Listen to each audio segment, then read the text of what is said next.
Good evening. The conflict in the Middle East is entering unprecedented territory, with 10 countries now hit during intense barrages. Iran's military capabilities have been significantly depleted, but it is still firing back, hitting targets in Qatar, Saudi Arabia and Dubai, not far from Australia's consulate.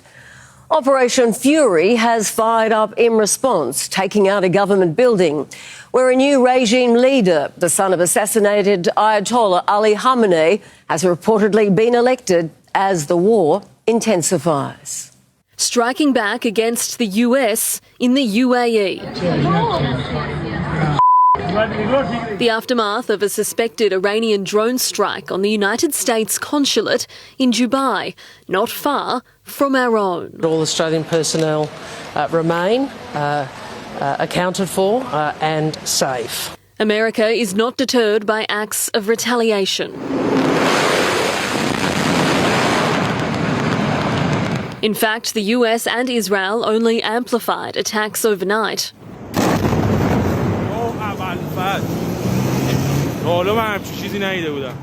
The IDF claims it successfully bombed a top-secret meeting where Iran's assembly of experts were gathered to elect its next regime leader. And I guess there was another hit today on the new leadership, and it looks like that was pretty substantial also. A destructive hit, but it's still unclear how many may have been killed. And there are unconfirmed reports the son of the recently assassinated supreme leader may now be in charge. I guess the worst case would be we do this and then somebody takes over who's as bad as the previous person, right? That could happen. We don't want that to happen. Precise hits are targeting Iranian military infrastructure, but others have landed elsewhere. A Tehran school blasted apart. Its students escaped just in time. But across other classrooms, young students didn't stand a chance. Dozens of girls were reportedly killed and injured when their primary school in Minab, in the south of the country, was struck during the school day. President Trump has declared it was him, not Israeli leaders, who started this war. They were going to attack first. I felt strongly about that. Today he was joined in the Oval Office by an ally. We are supporting the United States and Israel. But the UN has disputed his claims Iran was poised to launch a nuclear attack, prompting some to question the legality of Operation Fury. Canada's Prime Minister made these remarks in Sydney today. It appears that these actions are inconsistent with international law. It's for the United States and Israel to make the case. French President Emmanuel Macron agrees with his Canadian counterpart as he sends his own defensive assets to parts of the Mediterranean, including Cyprus. But it's the UK's Keir Starmer who appears to have angered the US president the most. I'm not happy with the UK either. This is not Winston Churchill that we're dealing with. Starmer initially rejected America's request to use UK military bases in the Middle East. Dragged into this war, British forces claim to have shot down multiple drones across the region, while missile interceptors have also been spotted flying over Qatar as Israel's Iron Dome cops a barrage of attacks. Shrapnel from Iranian missile strikes are causing significant damage. The Israeli military has now expanded its operation in Lebanon, troops advancing into the country's south, escalating its offensive against Hezbollah, a known ally of the Iranian regime, and launching attacks on the capital Beirut. Donald Trump and Benjamin Netanyahu make for powerful allies in a conflict of this scale. We're less than 100 hours into this operation, and we've already struck nearly 2,000 targets. And the conflict is only growing. 10 countries have now been hit since Operation Fury was launched. And that has our government highly concerned. We are deploying 6 crisis response teams. This is into the region. This is additional consular support. This is unprecedented, what we are seeing in the Middle East. Unprecedented and unrelenting. Taylor Ryan, 10 News.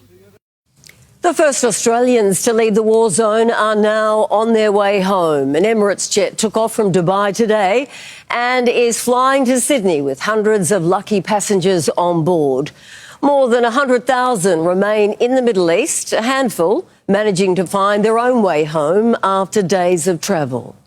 It's a blip on the screen, but it's our blip bringing Aussies home. Emirates flight EK414 left Dubai this morning, touching down in Sydney tonight. With over 200 Australians on it, and that follows my conversation with the Foreign Minister of the United Arab Emirates. The UAE allowing only a handful of flights to leave. It's the first to Australia. A commercial flight, not repatriation, such as these put on out of Jordan by Slovakia, bringing its citizens home. The resumption of commercial flights continues to be the best avenue to ensure the safe and quickest way for Australians to return. The government should be doing absolutely everything it can to help get those people back. Of course, we should try and get them out, but with the war zone that's going on at the moment, it's very hard to do that. Some navigated around the chaos. This charter jet landed last night in Melbourne with F1 officials and crews. 24,000 Aussies are in the UAE and many want to leave. We are putting many staff on to deal with what is a very large number, an unprecedented number of registrations. Flying into Sydney this morning, the lucky few who have managed to do a very long trip home, up to 4 days travelling to get back here to Australia. When rockets first struck Dubai Airport, Fatima was meant to be on the tarmac. She's since been around the globe to get back into the arms of the man she loves. I was in Dubai, I was supposed to go to Dubai, but because of the bombing, they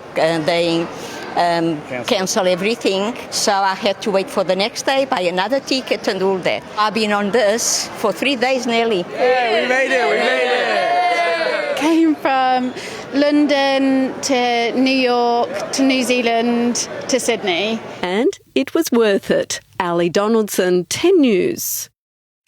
The NRMA has slammed the recent increase in fuel prices as completely unjustifiable.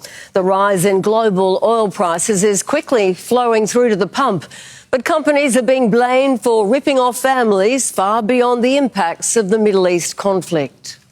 Long queues at Mascot to snag the last of a good deal. Some of the cheapest fuel in Sydney was being offered at Marrickville this morning. That was until it jumped 23 cents while our cameras were rolling. Across town at Edgecliff, among the most exy at 219 cents a litre. Only those running low willing to pay that high. I've almost run out, so I'm just topping up just a little bit. I'm not going to fill it up, hell no. Half of the petrol stations in Sydney are today charging 217 cents per litre for regular unleaded and as much as $2.23. But exactly how much will it increase by?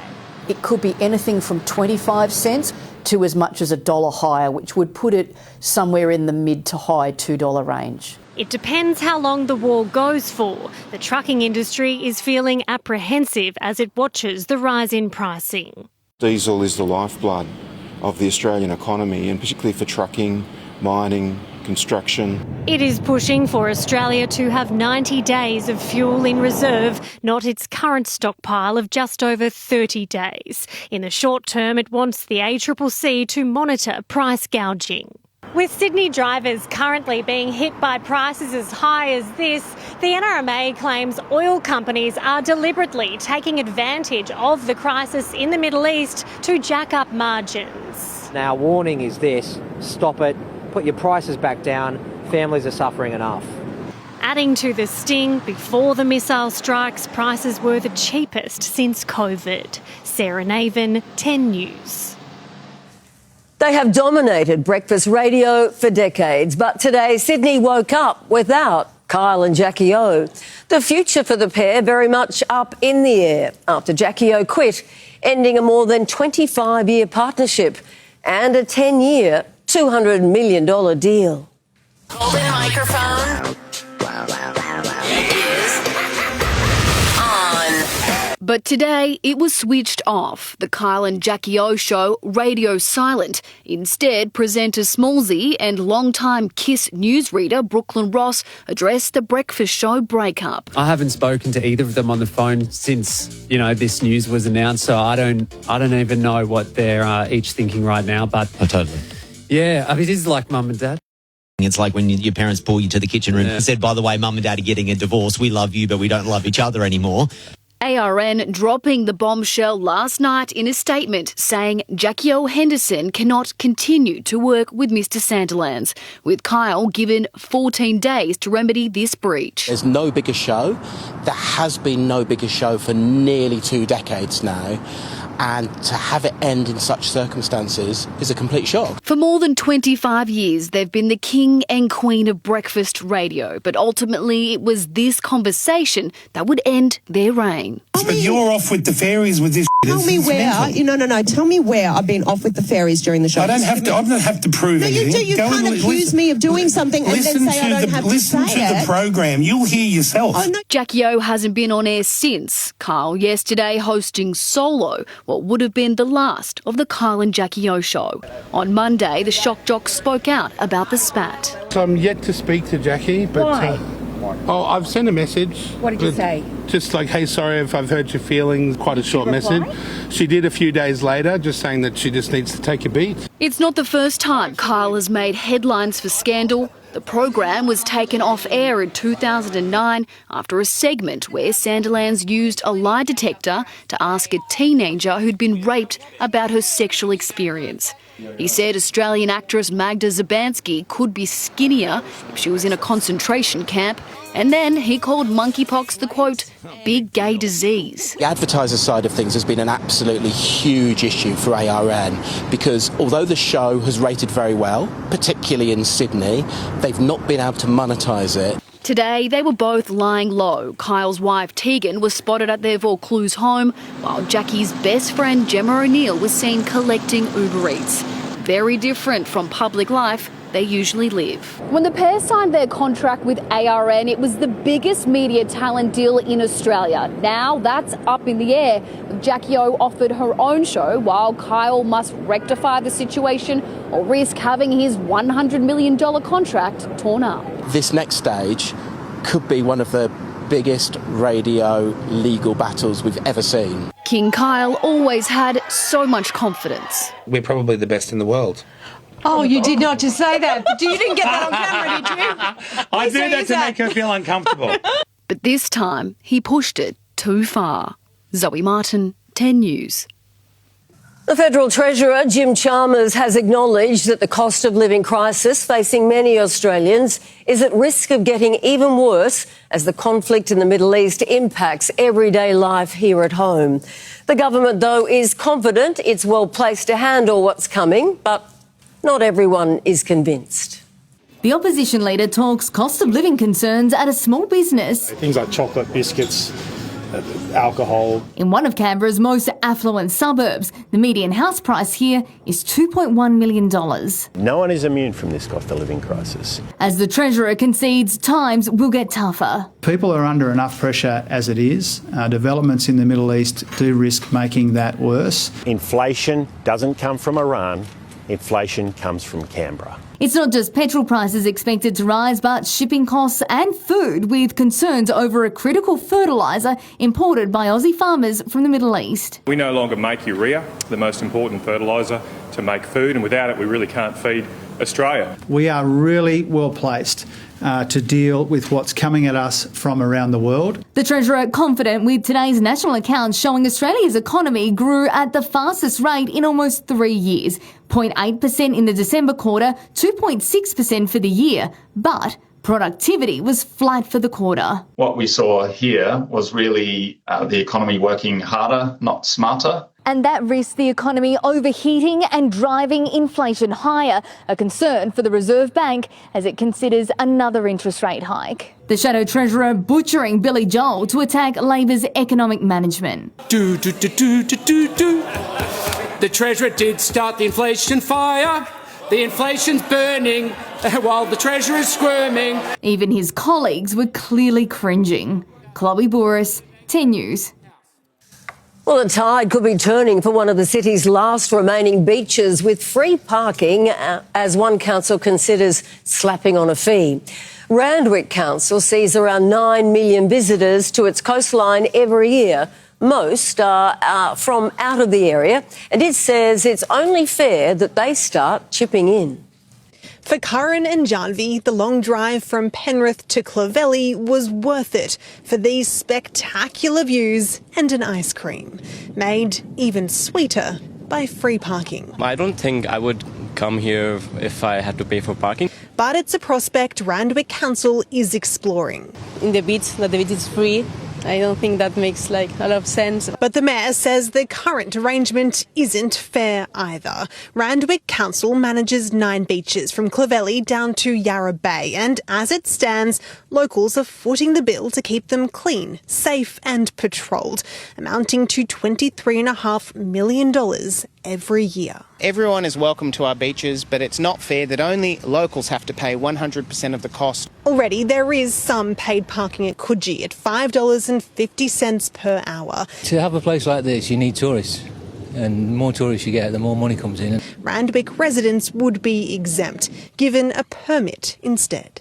I mean, it's so hard to get parking around here. Obviously, it's annoying if you're just travelling into work every day back and forth and you can't find a parking space. It's not a done deal just yet. Council's still testing the waters, asking locals and visitors for feedback before making a final decision around mid-year. But if it's given the green light, paid parking could roll in as soon as next summer, meaning some of the best things in life might not be free for long. Tallulah Thompson, 10 News.